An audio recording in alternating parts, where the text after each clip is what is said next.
Saudara-saudara, ibadah ini berlangsung dalam nama Bapa dan Anak dan Roh Kudus. Amin.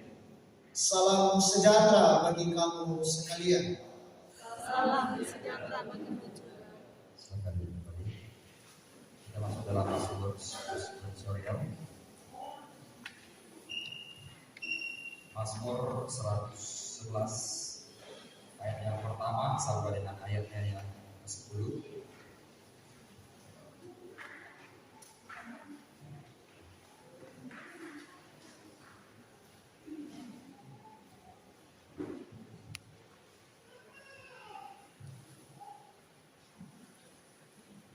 Mazmur 111 ayat yang pertama hingga ayatnya yang ke-10. Kebajikan Allah, haleluya. Aku mau bersyukur kepada Tuhan dengan segenap hati. Dalam lingkungan orang-orang benar dan dalam jemaah. Besar perbuatan Tuhan layak diselidiki. Diselidiki oleh semua orang yang menyukainya. Agung dan semarak pekerjaannya. Dan kaitannya tetap untuk selamanya. Perbuatan-perbuatannya yang ajaib dijadikannya peringatan. Tuhan itu mengasihi dan penyayang. Diberikannya rezeki kepada orang-orang yang takut akan Dia. Dia ingat untuk selama-lamanya akan diperjanjikannya. Kekuatan perbuatannya diberitakannya kepada umatnya. Dengan memberikan kepada mereka keselamatan. Perbuatan tangannya ialah kebenaran dan keadilan. Segala kitabnya Kokoh untuk seterusnya dan selamanya. dilakukan dalam kebenaran dan kejujuran. Dikirimnya kebebasan kepada umatnya. Diberitakannya supaya terjadi untuk selama-lamanya. Namanya kudus dan dahsyat. Permulaan hikmat adalah takut akan Tuhan. Semua orang yang melakukannya beragam budi yang baik. Puji-pujian yang dilakukannya telah untuk selamanya.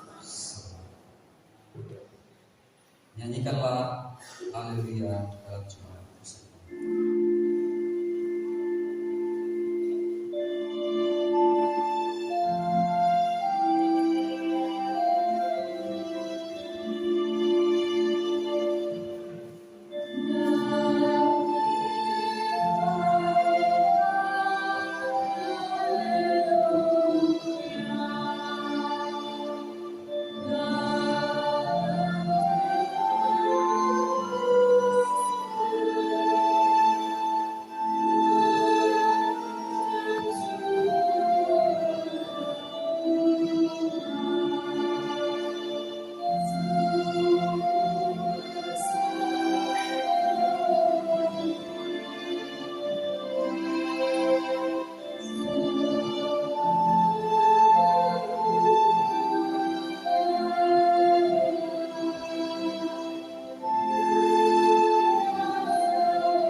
Mari kita berdiri. Dengarkanlah perintah mengasihi. Janganlah kamu berhutang apa-apa kepada siapapun juga. Tetapi hendaklah kamu saling mengasihi, sebab barang siapa mengasihi sesamanya manusia, ia sudah memenuhi hukum Taurat. Karena firman, jangan berzinah, jangan membunuh, jangan mencuri, jangan mengingini dan firman lain manapun juga sudah tersimpul dalam firman ini, yaitu kasihilah sesama manusia seperti dirimu sendiri. Kasih tidak berbuat jahat terhadap sesama manusia, karena itu kasih adalah kegenapan hukum Taurat. Hal ini harus kamu lakukan karena kamu mengetahui keadaan waktu sekarang, yaitu bahwa saatnya telah tiba bagi kamu untuk bangun dari tidur. Sebab sekarang keselamatan sudah lebih dekat bagi kita daripada waktu kita menjadi percaya. Kasih Tuhan Yesus tiada abadi.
Saudara-saudara, mari kita menyatakan pengakuan dosa di hadapan Tuhan.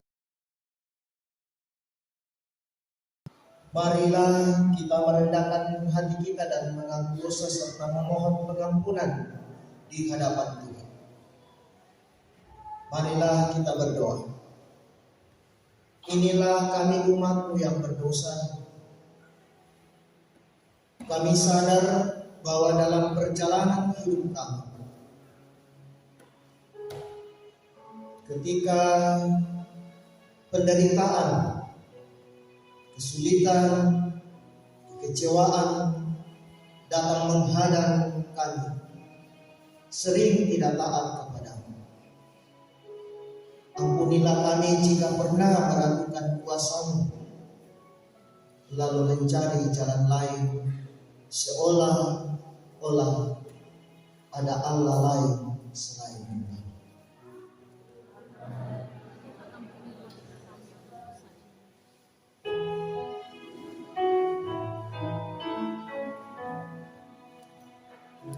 Hadapan kita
kepada kamu sekalian yang tunduk dalam penyesalan dari keanugeraan Allah dinyatakan kembali.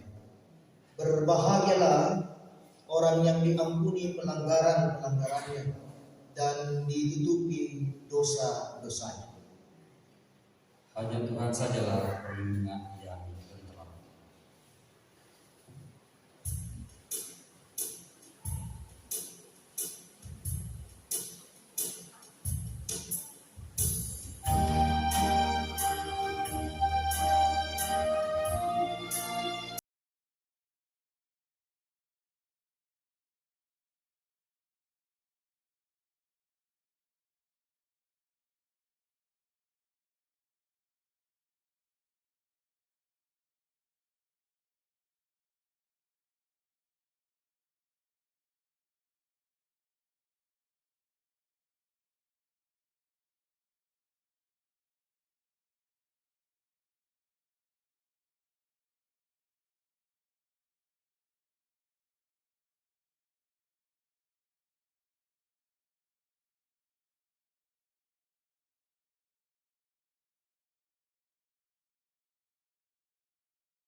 Hari ini kita memberikan persembahan syukur bulanan kita, nanti persembahan syukur bulanan dulu. Setelah itu nanti dijalankan persembahan. Mengucap syukurlah dalam segala hal, sebab itulah yang dikehendaki Allah di dalam Kristus Yesus bagi kami. 1 Tesalonika 5 ayat 18. Sambil kita menjalankan persembahan kita bersama-sama menuntut dari PKJ 2:13. Apakah yang kau lakukan bila kau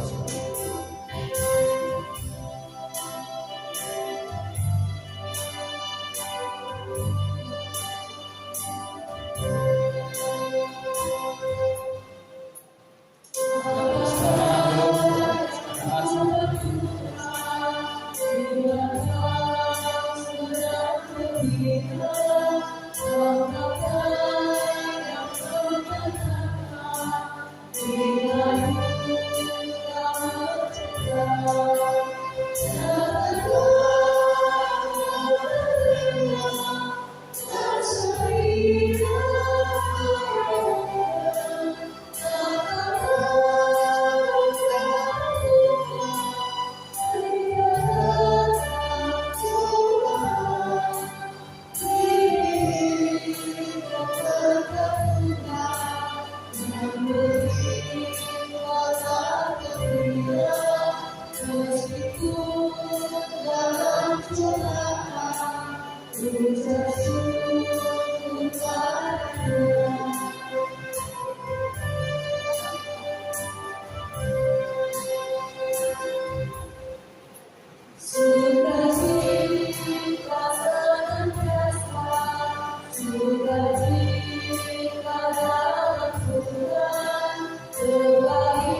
Kita berdoa untuk persembahan. Kita berdoa. Terima kasih ya Tuhan atas segala kasih karunia Tuhan yang Tuhan boleh karuniakan kepada kami masing-masing. Sehingga pada hari ini ya Tuhan kami boleh datang mempersembahkan tubuh kami untuk Tuhan. Dan pada hari ini ya Tuhan kami boleh memberikan persembahan syukur kami kepada Tuhan lewat persembahan bulanan dan mingguan. Kiranya apa yang sudah kami persembahkan Tuhan, kiranya Tuhan memberkati sehingga persembahan ini Tuhan boleh berbuah harum di hadapan kami.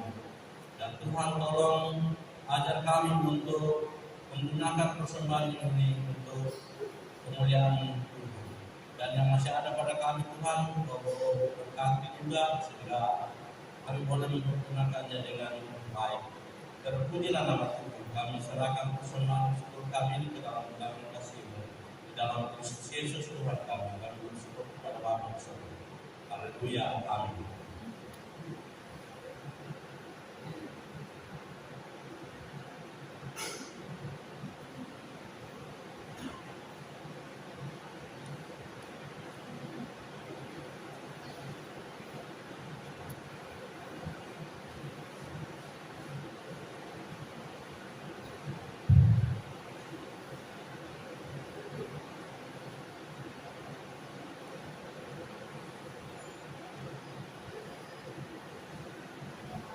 Tuhan sebelum kita puji Tuhan, bila topang keras melanda hidupmu yang putus asa dan Yesus.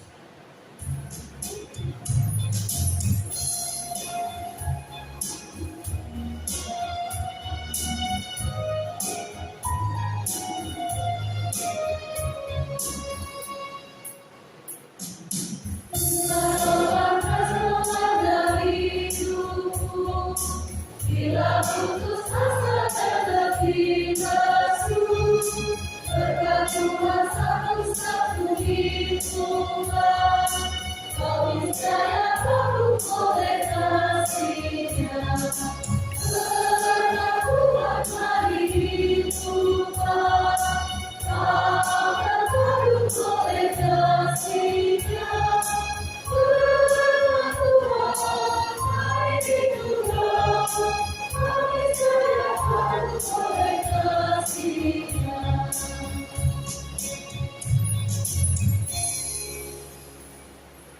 Ya, sebelum kita membaca seperti itu kemarin telah diumumkan bahwa akan ada pujian dari panitia konferensi kelas PPGP kelas Nusantara untuk memuji Tuhan dan ini adalah semua disilakan kepada panitia Ikhlas untuk menuju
Ya, terima kasih panitia Mas Ibu Lasis Kaltara dalam menyampaikan pujian.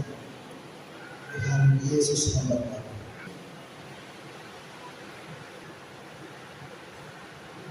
Ya Tuhan, ke dalam tangan-Mu kami dapat, ya Tuhan, menyatakan syukur kami atas kasih Tuhan yang terus dinyatakan dalam sepanjang perjalanan kehidupan dan satu minggu lamanya. Bahkan pada saat ini Tuhan, Engkau menyertai kami, memberikan waktu kepada kami untuk dapat bersekutu di rumah-Mu yang kudus dan memuji memuliakan nama Tuhan. Saat ini Tuhan, dalam kebersamaan kami akan membaca dan merenungkan firman Tuhan. Oleh karena itu Tuhan, biarlah kuasa Roh Kudus memampukan kami untuk dapat memahami apa kehendak Tuhan lewat firman ini, untuk kami nyatakan dalam sepanjang kehidupan kami. Allah Bapa di dalam surga, berkati kami semua ya Tuhan, dan biarlah persekutuan kami dapat berjalan sesuai dengan kehendak. Bersabdalah kepada kami, kami siap mendengarkan firman. Di dalam nama Yesus Kristus, itulah Tuhan dan Juru Selamat kami. Amin.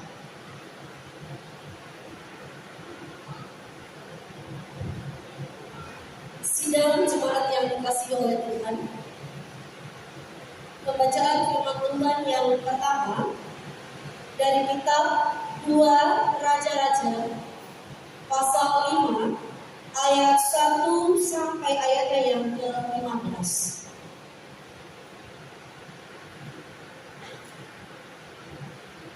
Judul berikut di atas, Naaman disembuhkan. Naaman, panglima Raja Aram, adalah seorang terpandang di hadapan tuannya dan sangat disayangi. Sebab oleh dia, Tuhan telah memberikan kemenangan kepada orang Aram. Tetapi orang itu seorang pahlawan tentara sekaligus panah. Orang Aram pernah keluar bergerombolan dan membawa tertawan seorang anak perempuan dari negeri Israel. Ia menjadi pelayan pada istri Naaman.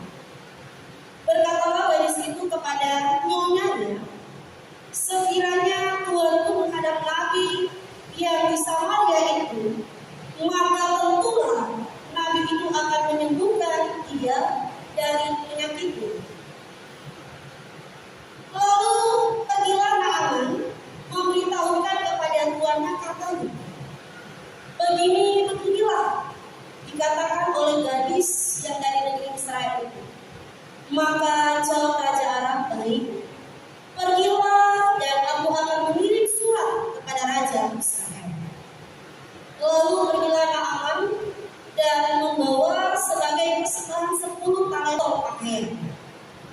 Ia menyampaikan surat itu kepada Raja Israel yang berbunyi, sesampainya surat ini kepadamu, maklumlah kiranya bahwa aku menyuruh kepadamu Naaman, pegawaiku, supaya engkau menyembuhkan dia dari penyakit kustanya. Segera sesudah Raja Israel membaca surat itu, dikoyakkannya pakaiannya serta berkata, Allah Ta'ala ini yang dapat mematikan dan menghidupkan, sehingga orang ini mengirim pesan kepadaku supaya kusembuhkan seorang dari penyakit kustanya. Tetapi sesungguhnya perhatikanlah dan lihatlah, ia mencari gara-gara terhadap aku. Segera sesudah didengar Elisa arti Allah itu, bahwa Raja Israel mengoyakkan pakaiannya, dikirimnya pesan kepada Raja bunyinya, mengapa engkau mengoyakkan pakaianmu? Biarlah ia datang kepadaku, supaya ia tahu bahwa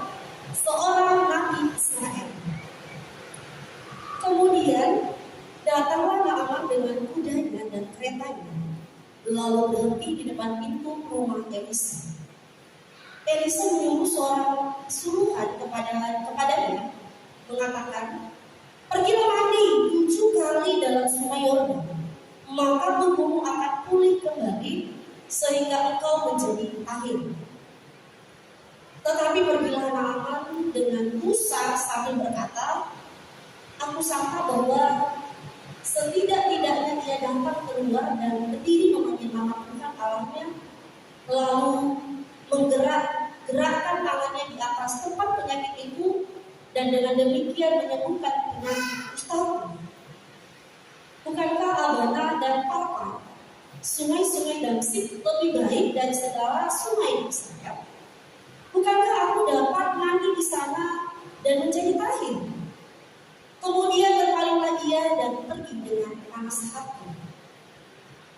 Tetapi pegawai-pegawainya datang mendekat serta berkata kepadanya, "Bapak, seandainya nabi itu perkara yang sukar kepadamu, bukankah Bapak akan melakukannya?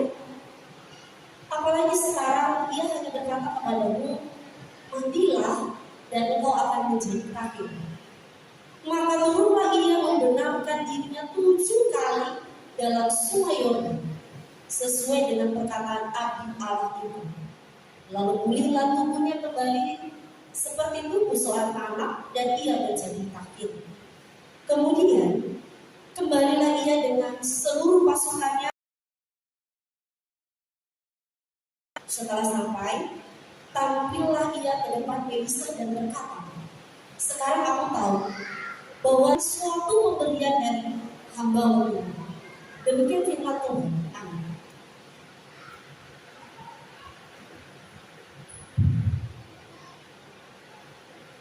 Ya, sedang dimaksud pembacaan kita yang kedua dari 2 Timotius pasal 2 ayat 1 sampai 13.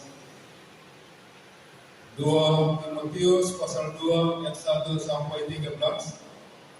Firman Tuhan berbunyi, "Panggilan untuk ikut menderita. Sebab itu, hai anakku, jadilah kuat oleh kasih karunia dalam Kristus Yesus. Apa yang telah engkau dengar daripadaku di depan banyak saksi, percayakanlah itu kepada orang-orang yang dapat dipercayai, yang juga cakap mengajar orang lain.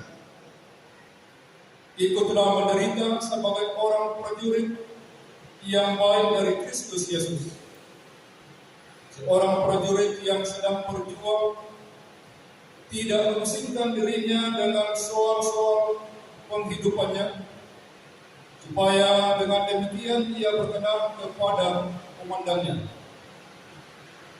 Seorang olahragawan hanya dapat memperoleh mahkota sebagai juara apabila ia bertanding menurut peraturan olahraga. Seorang petani yang bekerja keras haruslah yang pertama menikmati hasil usahanya. Perhatikanlah apa yang kukatakan. Tuhan akan memberi kepadamu pengertian dalam segala sesuatu. Ingatlah ini. Yesus Kristus yang telah bangkit dari antara orang mati, yang telah dilahirkan sebagai keturunan Daud, itulah yang diberitakan dalam Injilku. Karena pemberitaan Injil inilah aku menderita, malah dibelenggu seperti seorang penjahat. Tetapi firman Allah tidak terbelenggu. Karena itu aku sabar menanggung semuanya itu bagi orang-orang pilihan Allah, supaya mereka juga mendapat keselamatan dalam Kristus Yesus dengan kemuliaan yang kekal. Benarlah perkataan ini. Jika kita mati dengan Dia, kita pun akan hidup dengan Dia. Jika kita bertekun, kita pun akan ikut menderita dengan Dia. Jika kita menyangkal Dia, Dia pun akan menyangkal kita. Jika kita tidak setia, Dia tetap setia karena dia tidak dapat menyangkal dirinya. Haleluya. Amin.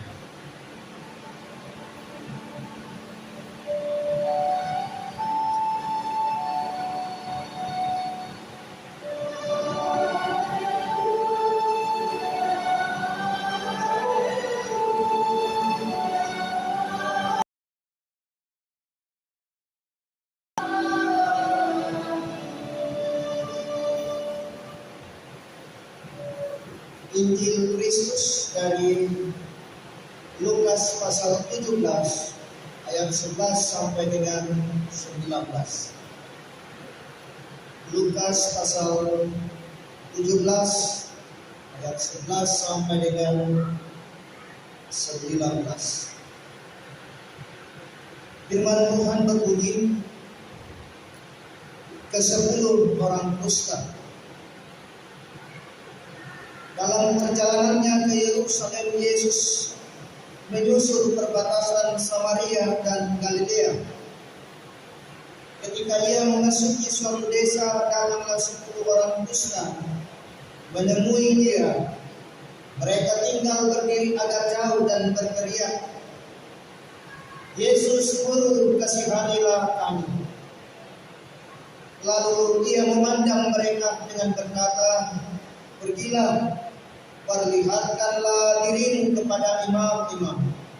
Dan sementara mereka di tengah jalan, mereka menjadi tahir.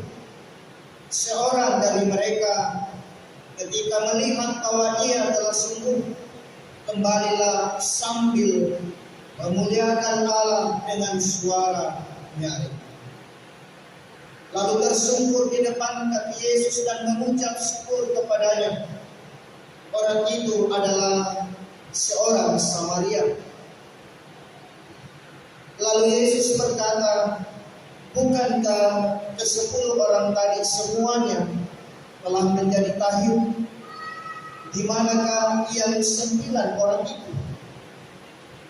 Tidak adakah di antara mereka yang kembali untuk memuliakan Allah selain daripada orang asing itu?" Lalu ia berkata kepada orang itu, "Berdirilah dan pergilah, imanmu telah menyelamatkan engkau." Amin. Tuhan Yesus.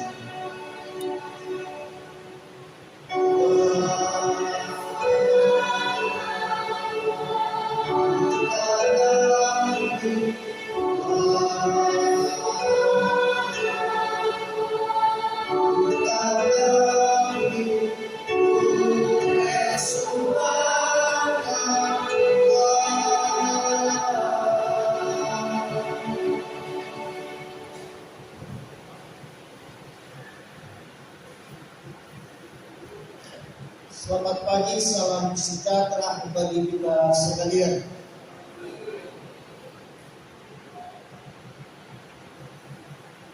Dingin kuning, tak siap, tak lain. Boleh yang sama, juga siap. Tak dingin, mampu saat. Tema kita di hari ini, tak ada Allah lain. Tak itu kapenompan sengat.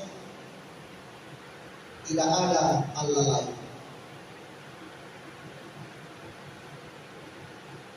Saudara-saudara sidang jemaat yang dikasih oleh Tuhan,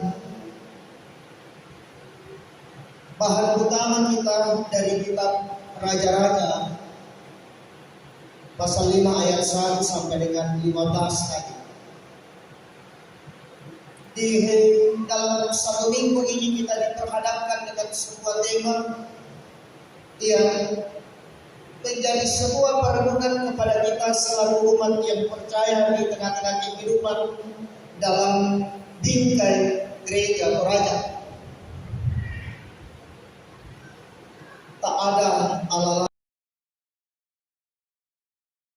yang sama-sama dikasih oleh Tuhan.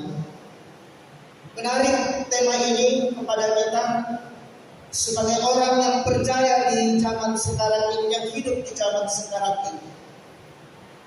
Apalagi bagi kita gereja Toraja yang gereja kesukuan, gereja Toraja lahir karena suku, ya di mana-mana ada suku Toraja, biasa ada gereja Toraja.